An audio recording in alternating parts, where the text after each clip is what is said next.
వృశ్చిక రాశి వారికి లేదా వృశ్చిక లగ్నం వారికి ప్రస్తుతం మీ యొక్క రాశి నుంచి పంచమ స్థానంలో శని యొక్క సంచారం జరుగుతుంది. అయితే వచ్చే నెల మే 18వ తేదీ 2026 నుంచి జూన్ 2వ తేదీ 2027 వరకు ఈ యొక్క శని భగవానుడు మీకు రేవతి నక్షత్రంలోకి ప్రవేశం జరుగుతుంది. అందులోకి మారుతాడు. ఆ నక్షత్రంలోకి మారి సంవత్సరం చిల్లరపాటు అక్కడ ఉన్నందుకు మీకు కలిగేటువంటి మంచి ఫలితాలు ఏమిటి, ఏ దేవత ఆరాధన చేసుకోవాలి,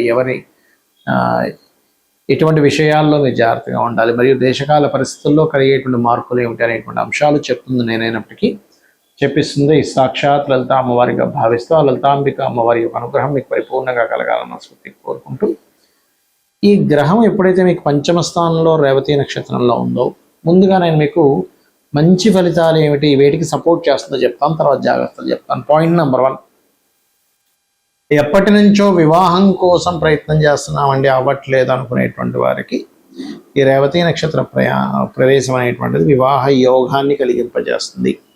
ఇక రెండవ పాయింట్ ఏమిటి అని చెప్పి చూసుకున్నట్లయితే ఇది కూడా బంధువర్గంలో వారితో యోగం అనేటువంటిది వస్తుంది. షేర్ మార్కెట్ చేసేవారు ముఖ్యంగా వృశ్చిక రాశి వారికి ఎక్కువ ఆలోచన ఉంటుంది షేర్ మార్కెట్ మీద. కాబట్టి ఈ షేర్ మార్కెట్ చేసేటువంటి వారికి మీరు కనుక ఫలానా దాంట్లో ఇన్వెస్ట్మెంట్ ఒక లాంగ్ టర్మ్లో చేసుకుంటే నాకు డబ్బులు వస్తాయని ఏదైనా మీ మనసుకి ఒక క్లారిటీతో అనిపించి కనుక తీసుకున్నట్లయితే ఖచ్చితంగా ఇక్కడ మీకు అది కొంత తోడ్పడుతుంది. అయితే ఒకటే విషయం గుర్తుపెట్టుకోండి, ఎప్పుడైనా షేర్ మార్కెట్ చేసేటువంటి వారు వాళ్ళ యొక్క జన్మజాతకంలో 2, 5 అంటే గురువు యొక్క స్థితి 8, 11 బుధుడు యొక్క స్థితి బాగుండాలి. బుధులు బాగుండాలి. ఏది వృశ్చిక రాశికి వృశ్చిక లగ్నానికి అయితే, అలా కాకుండా వేరే వేరే లగ్నాలకైతే 2, 5, 8, 11 అధిపతులు ఎవరో వాళ్ళు బాగుంటూ కనీసం ఒక్క నీచభంగ రాజ్యోగమైనా లేదా ఒక విపరీత రాజ్యోగమైనా ఉంటూ ధనాధిపతి బాగున్నట్లయితే, అది కూడా అష్టమాధిపతితో కలిసినటువంటి శుభ సంబంధమైనటువంటి ఫలితాలు ఇచ్చే ధనాధిపతి బాగున్నట్లయితే మీకు వద్దన్నా షేర్ మార్కెట్లో డబ్బులు వస్తాయి. కానీ ఆ ఫార్ములా లేకుండా మాత్రం అడుగు పెట్టకండి దయచేసి. అది అనవసరంగా నష్టాన్ని శ్రమని ఇస్తూ ఉంటుంది. అలాగే ఇక్కడ కొంచెం సంతానం కోసం కొంచెం ప్రయత్నం చేయడం ద్వారా కలిసి రావడం అనేటువంటిది ఇస్తుంది. మరియు కొంత లోన్స్ విషయంలో కొద్దిగా జాగ్రత్తగా ఉండాలి. ఉద్యోగ సంబంధించిన విషయంలో కూడా మీకు ఏంటంటే ఈ ఉద్యోగాలు ఎంతకాలం చేస్తాము, వ్యాపారం చేద్దామనే ఆలోచనలు మారుతాయి, వ్యాపారంలోకి వెళ్తారు.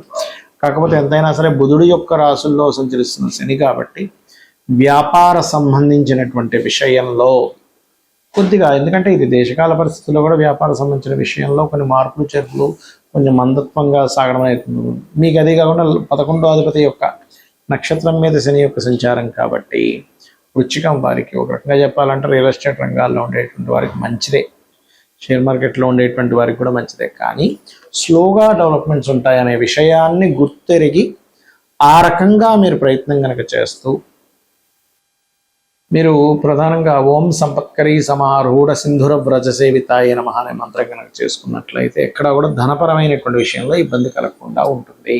మరి ఈ యొక్క శని మే 18వ తేదీ నుంచి మీనరాశిలోకి ఉత్తరాభాద నక్షత్రం విడిచి రేవతి నక్షత్రంలోకి వెళ్తున్నందుకు దేశకాల పరిస్థితుల్లో ఎటువంటి ఫలితాలు ఉంటాయి మనం ఎప్పటి నుంచో చెప్తున్నాం. ఈ సంవత్సరం కొన్ని వాయు సంబంధం మూలకంగా మనం చాలా రోజుల నుంచి చెప్తూనే ఉన్నాం. యుద్ధ సంబంధించింది చెప్పాము. అదేవిధంగా చాలా విషయాలు మైథుని జ్యోతిష్యం, మేదిని జ్యోతిష్యం పరంగా, ఈ మేదిని జ్యోతిష్యం పరంగా చూసుకుంటే దీన్ని ఇంగ్లీష్లో ముండేన్ ఆస్ట్రాలజీ అంటారు. అయితే ఈ కాంబినేషన్ వల్ల కొన్ని దేశాలలో, మన ఇండియాకి అయితే అంత పెద్ద ఎఫెక్టే ఉండదు గుర్తుపెట్టుకుని, కొన్ని దేశాలలో ఈ విస్ఫోట సంబంధంగా మనం చూడండి, వాళ్ళ రేపు యుద్ధం జరుగుతుంది కదా, ఈ యుద్ధాలలో కొన్ని యాటమ్ బాంబు అనుసంబంధించినవి కొన్ని డిస్టర్బ్ అవ్వడము, దాని ద్వారా ప్రకృతిలో గాలిలో వాయువులో కొన్ని మార్పులు రావడం. ఎందుకంటే ఇక్కడ మీరు కనుక గమనించినట్లయితే బుధుడు యొక్క నక్షత్రంలోకి శని సంబంధం కలుగుతుంది మీన రాశిలో, అది కూడా జలరాశుల్లో కాబట్టి జలము వాయువు కలుషితం అనేటువంటి చూపిస్తుంది.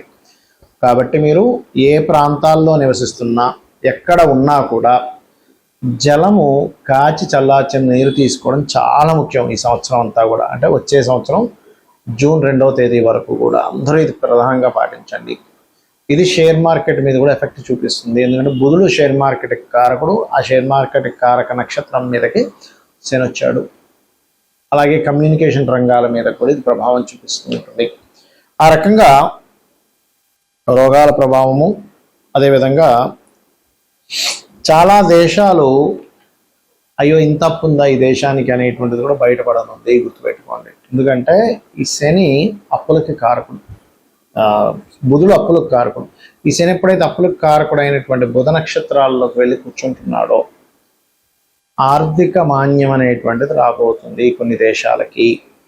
కాబట్టి ఏ దేశవాసులైనా కూడా ఈ యొక్క విషయంలో అంటే వాళ్ళ యొక్క ఫైనాన్షియల్ రిలేటెడ్ సంబంధించినటువంటి విషయంలో అనుకూలత ఉండాలి. కానీ ఈ యొక్క గ్రహస్థితి ఇండియాకి మాత్రం ధనపరంగా మంచి గ్రోత్ని ఇవ్వబోతుంది. ఇప్పుడు ఇన్ని రోజుల నుంచి చూడండి, మనం రూపీ వాల్యూ పడిపోతుంది అనుకుంటున్నాం కదా, ఇక్కడ నుంచి కొంత ముందుకు వెళ్ళేటువంటిది అంటే కొంతవరకు దాని యొక్క ఇది కొంత ఆగడము, కొంత రైజ్ అవ్వడం కూడా జరుగుతుంది ఈ యొక్క బుధ నక్షత్రంలోకి శని యొక్క సంచారం మూలంగా, గుర్తుపెట్టుకోండి. అయితే మరి అందరూ కూడా ఏం చేయాలి? ఇప్పుడు కొంతమందికి జాతకం తెలుస్తుంది, కొంతమందికి తెలియదు, వాళ్ళ పర్సనల్ చార్ట్ తెలియదు, వాళ్ళ ఏ రాశో తెలియదు. ముఖ్యంగా ఎటువంటి నెగటివ్ ఎఫెక్ట్స్ కలగకుండా ఉండాలి అంటే మీరు చేయవలసినటువంటిది ప్రధానంగా శని బుధ గ్రహాల దగ్గర దీపారాధన చేయండి. గోవులకి గోంగూర బెల్లం లాంటివి తినిపించండి. అంటే మీ జాతకం, మీ నక్షత్రం ఏదైనా కానివ్వండి, మీ రాశి ఏదైనా కానివ్వండి, మీ లగ్నం ఏదైనా కానివ్వండి, ఇది ఎప్పుడైతే ఈ బుధ నక్షత్రాల్లోకి శని యొక్క సంచారం జరుగుతుందో ఇది గొప్ప ధనయోగాన్ని ఇస్తుంది, గుర్తుపెట్టుకోండి.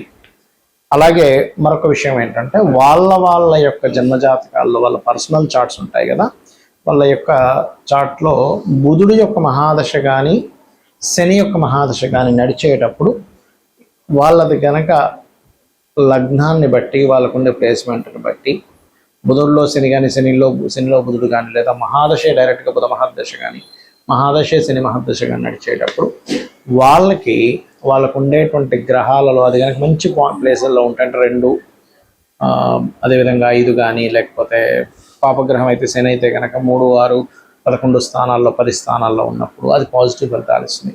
అలా కాకుండా కొద్దిగా ఇది చతుర్థ భావంలోనో లేకపోతే శుభగ్రహాలు అయ్యుండి పాపస్థానాలు అంటే బుధుడు కనుక పాపస్థానాల్లో ఉన్నట్లయితే గోచారంలో బుధరాశుల్లో శని యొక్క రాక జరుగుతుంది. కాబట్టి అది కొంచెం హెల్త్ మీద ఎఫెక్ట్ ఇస్తుంది. కాబట్టి మీరు ఎవరికైనా ఈ యొక్క గ్రహ ప్రభావం వల్ల మీ జన్మజాతకంలో కూడా ఆరోగ్య సంబంధించినటువంటి విషయంలో ఇబ్బంది పడుతున్నట్లయితే ఒక చక్కటి మంత్రం ఉంటుంది, అది చేసుకోండి. ఖచ్చితంగా మీకు ఆ యొక్క ప్రభావం తగ్గుతుంది. అదేమిటి అంటే ఓం సర్వవ్యాధి ప్రశమని సర్వమృత్యు నివారణి అగ్రగణ్య అచింత్య రూప కలికల్మషనాశిని నమః అనే మంత్రం చదువుకోండి, ఖచ్చితంగా బాగుంటుంది. మరియు దీంతో పాటు ఇంత పెద్ద మంత్రం నేను చదవలేను అనుకునేటువంటి వారు క్రీం అచ్యుత అనంత గోవిందాయ నమః.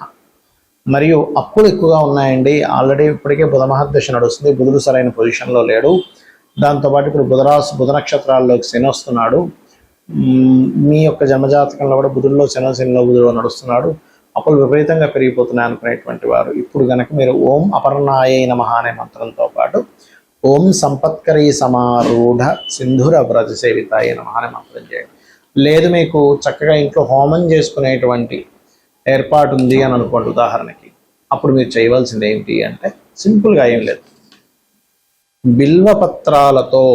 బిల్వపత్రాన్ని నూనెలో ముంచి హోమం చేయండి, ఖచ్చితంగా అప్పులు బాధలు తగ్గుతాయి. అలా కాదండి మాకు శత్రు బాధలు ఎక్కువైపోయాయి, ఇంకా ఎందుకంటే ఈ బుధుడు రాసుల్లోకి శని ఎంటర్ అవ్వడం మూలంగా బంధువర్గం వాళ్ళతో శత్రుత్వాలు పెరుగుతూ ఉంటాయి. అంటే ఇప్పుడు దీనివల్ల ఏంటంటే మనకి రకరకాల దేశాలకి ఇది మిత్ర దేశమే అని అనుకునేది శత్రుదేశంగా మారుతూ ఉంటుంది. ఇది ఏమిటంటే మిత్రుడు కదండి అంటే శత్రువు అయిపోతూ ఉంటాడు. అలాగే దేశాలకి మధ్యన ఉండేటువంటి మిత్రత్వాలు శత్రుత్వము, మనుషులకు ఉండేటువంటి బంధువర్గాల్లో కూడా తెలియని ఏమిటి ఇట్లా చేశాడు, ఇంత నష్టపరిచాడు నన్ను అనేటువంటిది వస్తుంది. అలాంటప్పుడు మీరు చేయవలసినటువంటిది ఏమిటి అంటే మిరియాలు నూనెలో వేసి ఆ మిరియాల నూనెతో కలిపిన హోమం కనుక చేసినట్లయితే మీకు మీరుగా చేసుకోవచ్చు, లేదా ఏదైనా పురోహితుని పెట్టుకుని కనుక చేసినట్లయితే శత్రు నాశనము, అది మీ అంతర్గతంగా ఉండేటువంటి రాగ ద్వేషాలతో నిండినటువంటి తత్వం మీలో ఉంటే అది పోతుంది. నిజంగానే మీకు కనుక ఎవరైనా శత్రువు మిమ్మల్ని ఇబ్బంది పెట్టాలనుకుంటే కూడా ఆ యొక్క దోషం కూడా పరిపూర్ణంగా పోతుంది. శ్రీమాత్రేయ నమః.